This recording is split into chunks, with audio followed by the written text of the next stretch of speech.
It's all about you, Jesus, and all this is for you, for your glory and your fame. It's not about me, as if you should do things my way. Organizes and holds it together like a head does a body. So when we're talking about, or when you're considering how do I balance doing and being, first remember God's sovereignty. He's the potter. You're the clay. He's the potter. I'm the clay. Remember, Christ holds it all together. So then the second thing, or the second reflection was our, I guess what you might call, not to sound spiritual, the revelation that I got was about this whole balance thing, was that the balance of hope is experienced in being connected. And this is where, if you look at your bulletins, I would like us just to read the scripture together if you could. I'll read the first section, and I'll read 1 through 2, and then you guys can read 3 or 3. It's Romans 12. And so the thing that, before we read, that I wanted to respond to was, the balance of hope is experienced in being connected. But in order to be connected, you have to place your life before God. So, you know, we have options to be connected. We have opportunity to be connected. We don't always choose it. Or we sometimes run from it, or we sometimes rebel against it. Or we sometimes struggle trying to make the choice. So let's read Romans 12, 1 through 6 together. I'm going to read 1 through 2. Take your everyday, ordinary life. You're sleeping, eating, going to work, and walking around life, and place it before God as an offering. Embracing what God does for you is the best thing you can do for Him. Don't become so well adjusted to your culture that you fit into it without even thinking. Instead, fix your attention on God. You'll be changed from the inside out. Readily recognize what He wants from you and quickly respond to it. Unlike the culture around you, always dragging you down to its level of immaturity, God brings the best out of you, develops well-formed maturity in you. And you guys. I am speaking to you about our deep gratitude for all that God has given me, and especially as I have responsibilities of which living and everyone does. In your grace, it's important that you not misinterpret yourselves as people who are bringing justice to God.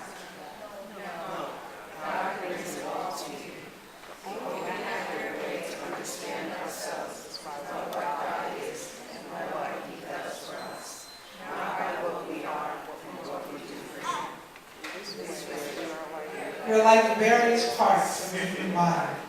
Each part gets its meaning from the body as a whole. Stop right there. The joy, or rather the hope, is experienced in being connected. Right. Go ahead. And we're connected to a body. Yes. And that has consequences and commitments and responsibilities and all those ill-teased words that we might not want to acknowledge, but it does. Right. And so here it says, each part gets its meaning from the body as a whole, Yes. not the other way around. The body we're talking about is, as I said, Christ's body of chosen people. Each of us finds our meaning and our function as part of His body. But if we were like a chopped off finger or cut off toe, how much would we get done? That's what it says. Like, how much would we really get done? How much would we really accomplish? So since we find ourselves fashioned in all these excellently formed and marvelously functioning parts in Christ's body, let's go ahead and be what we were made to be, without enviously or pridefully comparing ourselves with each other or trying to be something we aren't. And it's hard not to try to be something you're not. You know, sounds all like, logical. And why try to be a singer? I love to sing. I try to be a dancer. Because I love to dance. But it's not always about what we love to do, right? Right. In terms of our function. And so sometimes we got to yield up what we love to do, or submit what we love to do to what the body calls us to. Yes. Does that make sense for you? Yes. And that's where balance is achieved. The toe is doing what the toe is supposed to do. The elbow is doing what the elbow is supposed to do. I'm a fingernail, I'm doing what I'm supposed to do. We all doing what we're supposed to do in terms of what God has called us to do. Amen. My last point, see, y'all thought I was going to be long. The balance of joy is a gift.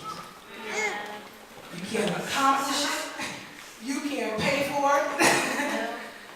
You can't work hard for it. It's a gift. My God, it is a gift. Yes. Great. And God's Spirit produces fruit. Yes. And joy is fruit. Joy is fruit. When we look at Romans 18, and he says, or the word says, that's why I don't think there's any comparison between the present hard times and the coming good times. The created world itself can hardly wait for what's coming next. Everything in creation is being more or less held back. God reins it in until both creation and all the creatures are ready and can be released at the same moment into the glorious times ahead. Meanwhile, the joyful anticipation deepens. All around us, we observe a pregnant creation. The difficult times of pain throughout the world are simply birth pains.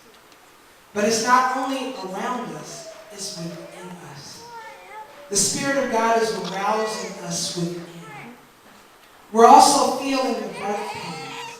These sterile and barren bodies of ours are yearning for full deliverance. That is why waiting does not diminish us. Any more than waiting diminishes a pregnant mother. Just because you're waiting doesn't make you less pregnant.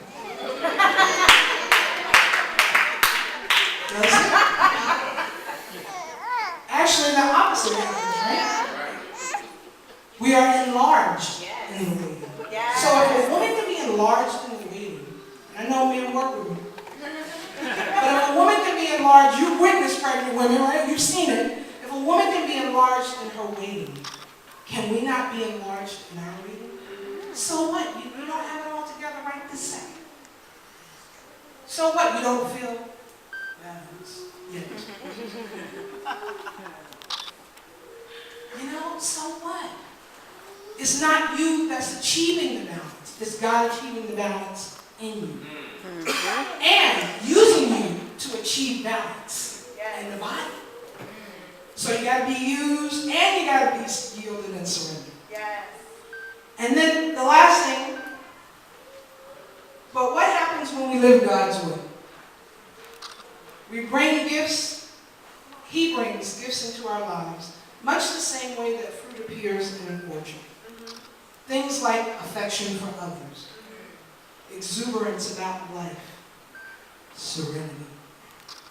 We develop a willingness to stick with things, a sense of compassion in the heart, and a conviction that a basic holiness permeates things and people. We find ourselves involved in loyal commitments, not needing to force our way in life, able to marshal and direct our energies wisely. So God gives us a certain amount of energy, and it's up to us to seek Him and to ask Him, where do I apply this energy? When do I do what you call me to do? And help me do it knowing that even if I'm a hand and I'm a very important part of the body, I can't do very much if I'm not connected to the arm. And even if I'm an arm and I'm praising the Lord, I can't do much if I'm not connected to the shoulder. And I could go on, and you could see the analogy spread. I think God used the body because he knew we were very intimate with that analogy. Amen? As if you should do things my way.